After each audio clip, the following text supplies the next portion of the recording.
Okay, everybody, so I picked this up and I've been trying it out for a week. I'm wearing it right now and I just have sunscreen on top, but throughout this video, I am going to be showing you clips of the application, the formulation, and then I'm going to show you how I did sunscreen on top. But first things first, what is this? Where did I get it from? And all that jazz. So it's from e.l.f. Cosmetics. Of course, it's an American brand. And here in Canada, we don't have all of the products, but I happened to be walking through Marshalls and Winners last week. That's under the TJ Maxx umbrella. It's a department store where you can find a lot of cosmetics and different items at discounted prices. This was $9.99, but then I found it for $6.99 a few days ago, decided to pick it up. I skimmed through the ingredients. It seemed like it was really promising. I bought it, came home, watched several YouTube videos, and then I started using it myself. And I have to say that my opinion is very different than what I saw in the videos. So this on the website has several claims. I'm going to read right from the website. It's non-greasy, it's a creamy formula, but it's very effective for hydration, and it works in a very kind of like sensitive way. So it's sensitive skin friendly because it does not have any fragrance, essential oils, drying alcohols, and it is packed. When I say packed, I am actually really excited about these ingredients to explain them to everybody. So before I get into that, I want to tell y'all what I saw on YouTube.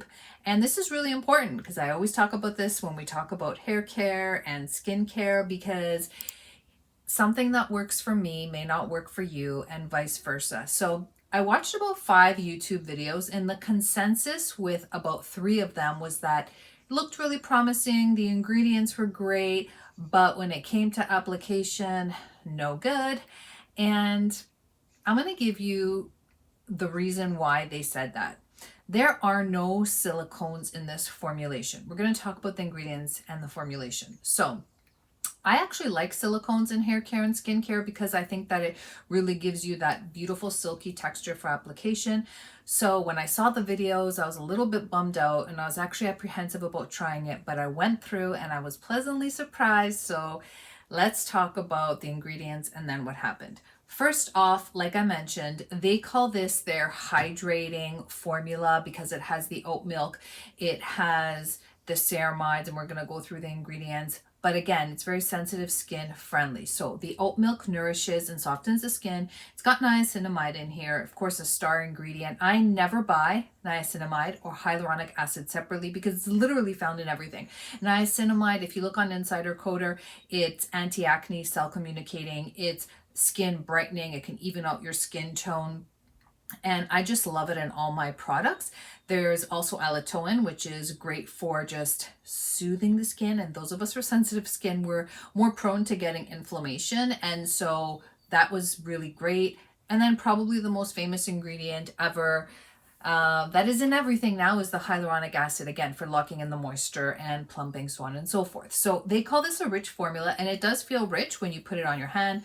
Non-communogenic, there's nothing in here that should really block your pores or cause acne, but of course everybody responds differently to products. So because my skin is reactive, I was actually even more afraid to try this because I thought I wouldn't be able to spread it well because I saw those reviews. But don't you worry, because I'm going to show you what happened and I'm going to explain everything. The oat in here is actually considered an antioxidant on Insider Coder, as well as the tocopherol acetate. And there are ceramides, glycerin, sodium hyaluronate, which is the rock form of hyaluronic acid. You'll find that in skincare that perhaps is a little bit less expensive because it is a less expensive ingredient because it's the rock form of hyaluronic acid. I mentioned the ceramides. Now there is one ingredient that I was super impressed with. I didn't know what it was, but I'm going to put it on the screen here. The first part of the word was phyto, the Greek word meaning for plant, and right away I got excited because I love these plant ingredients. As you may or may not know, I traveled to Greece for a TV show that I film, and I've learned so much from studying ancient herbs from experts, and I love when I see these really good quality plants. So this is an ingredient apparently that's really common and that I didn't know about. So you may recognize it, I didn't. So here's what it's called, and of course I'm gonna mispronounce it because it's new to me. I think it's called phytosphingosine, and apparently it's a natural lipid that's found in plants and fungi, and it's like a precursor to ceramides. So it's very connected to ceramides, which is very imperative. Of course, ceramides are imperative because they're vital for maintaining the skin's barrier, giving us the overall health of the skin. And I also read that this aids in reinforcing the skin's barrier, can help with inflammation, antimicrobial, antibacterial. So there's so many great components to that one ingredient. So this not only has the oats, not only has the allantoin, so we're talking moisture, soothing, niacinamide. Now I find this star ingredient in here along with the ceramides, which acts as a precursor to the ceramides. So I'm thinking this is amazing. So again, I was apprehensive because I watched the videos that about 3 other people had said it just the spreadability was not good because of the lack of silicones, and silicones are basically used for conditioning and their sensorial benefits, often improving the texture and the feel of a product. So they can really help lock in the moisture, but again, if your skin is really sensitive, you may have adverse reaction to silicones like irritability and stuff like that. I have super reactive sensitive skin. I've never had an issue with them, but you know, if you read all the research online and the literature, it says that that could be that could have a negative effect, like having silicones in the moisturizers. So let's get down to the nitty gritty. I have to say that I have been using this in my evening skincare routine. Today I have it on, and I'm going to show clips of how I used it today, daytime, but particularly I bought it because I wanted to use it for my evening skincare routine. This is how I used it. So I'll double cleanse. I then go in with a propolis essence, and then I'll go in with my Dear Klairs toner. So adding in all that moisture, I may go in with an active or a retinol, or I may just do a full moisture night with like a collagen serum, and then I would add this in. So this is like your 4th or 5th step, because I would never just put moisturizer on. I always have something on underneath because I need that moisture. And here's the truth, guys. It spread beautifully. It felt beautiful in my hands, and then it felt great as I was putting it on my face. I had no issues spreading the product. It did not feel heavy. It did not feel greasy. So whatever it says here at the back on the label, which basically says what it does, it says it moisturizes, absorbs quickly into the skin, add 1 to 2 drops to your face, neck, chest, and all that.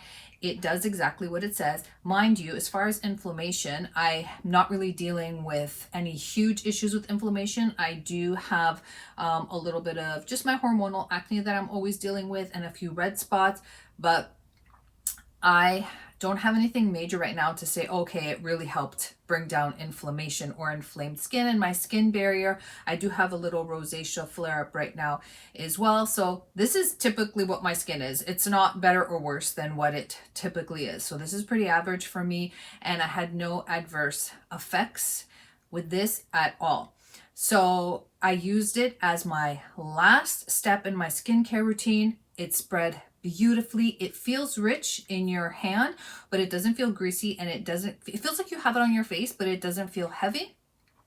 Then lastly, what I did last night, I wanted to do an ultimate test because I love, love, love grapeseed oil. So I slathered grapeseed oil on my face after I put this on, and this morning my face felt great. So in the morning, a lot of times when I use the K-Beauty skincare, I love the fact that when I wake up in the morning, I have like this film on my face. It doesn't work like that. Your face just feels moisturized, and you'll see in the video, like my face, like it feels moisturized. Hopefully it looks moisturized on camera.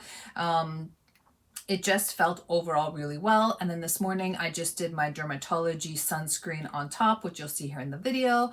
And I have, which I usually get pilling because I have dry spots in my forehead and then oily here. So far my skin, this has been on for several hours. It just feels moisturized, plump-ish, and just really good. So I've had no issues, no adverse effects using it in the evening, as I've been doing for this week, or using it in the daytime. So details, This on the e.l.f. website retails for $16 US. As I said, I bought it for about 7 Canadian dollars. You can find it where I am here between 7 and 10 Canadian dollars. Now, I guess if you bought it online, you'd have to pay for shipping and stuff like that as well. But here's my overall consensus. It worked for me, guys. It worked layering wise for me. It didn't exacerbate any acne. It didn't cause me any issues with redness. I didn't have an adverse reaction to it. It feels moist both in the evening, feels moist in the daytime. I was able to put my sunscreen on easily on top. So that's why we always need to like try things for ourselves, because our skin types vary so much, just like I always say with the hair products. So overall, I'd say, in my opinion, this is safe for sensitive skin. I had no issues acne wise for it. Like, it was very spreadable and very easy to apply for me. I know the 3 YouTube videos I watched, all 3 YouTubers said that they preferred the other e.l.f. formula because it has silicones in it. I've never tried that, so I can't talk about that, but this worked well for me, and for the price point, I thought it was great. So it's non-comedogenic, fragrance-free, drying alcohol-free, essential oil-free. So for your very basic moisturizer that does have the ceramides, it does have the niacinamide, does have that great ingredient that I talked about, the phyto ingredient, has the oats in it, which is originally what pulled me in because I love oats in skincare. I'd say it performed really well with me. So if you have experience with this, I'd love to hear it and how it layered with your products or your skincare routine, but it was a-okay with me. Of course, more inquiries, comments, always welcome below. Hope that was helpful, everybody, and I'll see you in the next one. Bye.